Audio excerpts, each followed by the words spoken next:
Hello, medium fans! Welcome to another Eternal Deck Tech. We're in the middle of a little bit of a legal dispute. You can look over that. That's one of my other more recent videos. But in the meantime, I'm still making Eternal videos. And just be paying attention for if the name channel changes or anything like that, then it's simply because of that. We're in a little bit of a battle over what the name has to be. In any case, we are going to be doing another deck today.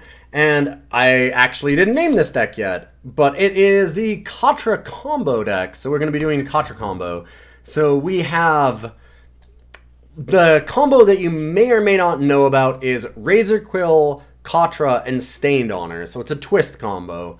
And what it is we've got the Stained Honor. It makes your twist abilities cost 1 less to lose. It's basically 3 cards that you need. This makes it cost 1 less to lose. Razorquill is a pay 1, twist it, deal 1 damage to the enemy player, and gain 1 life. And you've probably guessed or know what the last piece is. It's Katra. So Life Force, whenever you gain life, your units get +1/+1.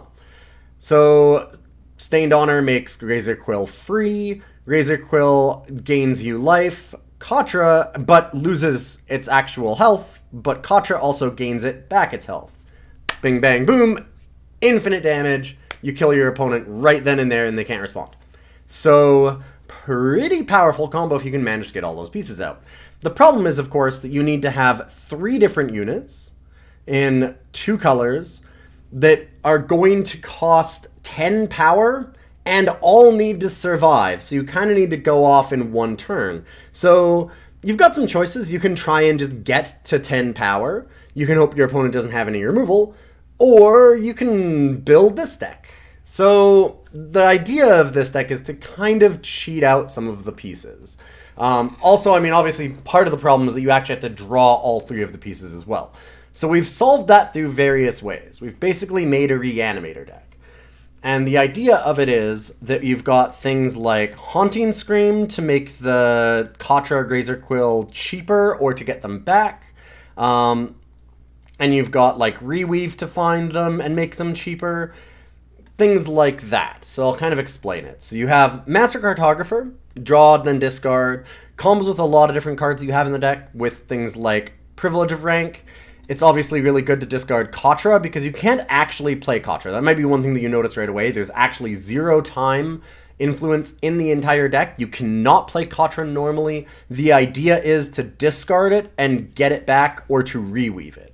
So those are your options for getting Katra into play. You really do not want to have it in your hand unless you're being able to find some way to discard it. So Master Cartographer can help out with that. Then you also have Sporefolk, same kind of thing. You discard the top 5 cards of your deck. You can hope that you hit Katra, Razorquill, Stained Honor, or of course, Privilege of Rank again. You have Corendon Merchant, which finds all of our market, obviously. And then we have Imperial Loyalist, which is a really cool piece of the combo, because you can play Imperial Loyalist and people won't necessarily kill it right away. And if they don't, you have Reweave, and you can immediately get 2 pieces. So you get Stained Honor, and you can shift it into a Katra. It's important to note here, though, you cannot shift this into Razorquill, or at least you shouldn't. It's possible to do it.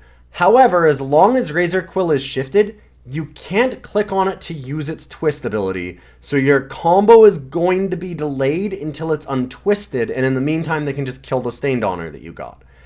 Just as an aside, something that you might want to know. So it's really, really good to find both Stained Honor and Katra.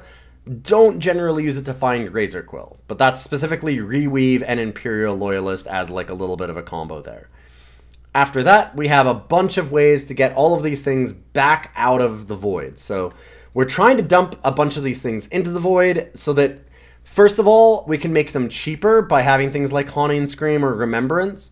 But we also use it as a way that if you're discarding 5 cards off of Sporefolk, but you have like Remembrance or Dark Return or Haunting Scream in your hand, it's not really that you're discarding 5 cards, you're drawing 5 cards, because you're finding the cards that you need. You only really need those specific cards, and you can chuck everything else. You're drawing through your deck in a very different way, so you can almost look at it like that. It's kind of like just drawing the cards.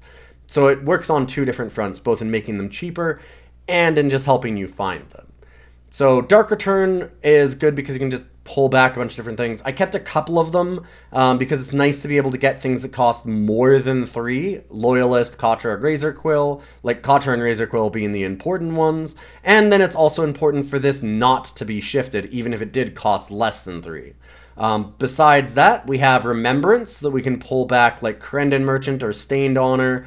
And it doesn't matter if these are shifted. In fact, a lot of the time, like Stained Honor is better shifted, because you don't need to click it to use the ability, but it can't really be targeted and killed by your opponent in the meantime while it's shifted. So that's really useful to have it shifted with something like Remembrance. We've got a few of those.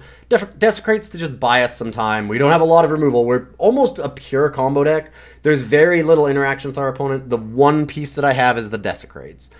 We have the Haunting Screams to make things cheaper. We have the Reweaves to make things cheaper and to find them. And we have Privilege of Rank and Honor of Claws. Honor of Claws just being another, like, turbo-powered Master Cartographer. More expensive, but very powerful, finding privileges and Katras to discard and stuff. And then we have our Power Base. This is the part that I'm the least set on right now.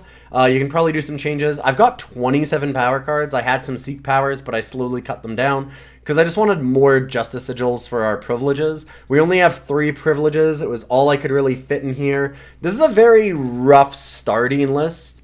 I think that there's a good core here for something, but I think that we need to like work on the numbers of like how many Dark Returns you want, how many Remembrances. If maybe instead you just want to have more interaction to your opponents, so like maybe some Permafrosts or like Annihilates, maybe Slays, like something else like that that can kill opponents' units and mess up their plans instead. Or if it's just better to go all into the combo here. So we've got our Power Base. I've got 3 of each of the crests, and then just besides that, Sigils. We have Chairman's Contract so that we can discard cards off of our deck, just like Sporefolk. And then we have our Market. So Dark Return just is another option for if we've managed to get Razorquills and Katras into our Void, but we don't have a way to get them back. Well, Merchant can fix that. If we haven't gotten them into our Void, but we can just play them, well, Merchant can fix that. Razorquill and Katra are also here. If we desperately need time, we can use a Desecrate out of the market, and we also have Haunting Scream, so we can make very cheap combos instead of having to use Dark Return, right? Dark Return, you have to actually pay the full cost. Like, Haunting Scream gets every single piece back out, which is the main reason why I want Haunting Scream. So we're going to run this deck through and try and one-turn kill some people, and we'll see how things go. I'll see you for those matches.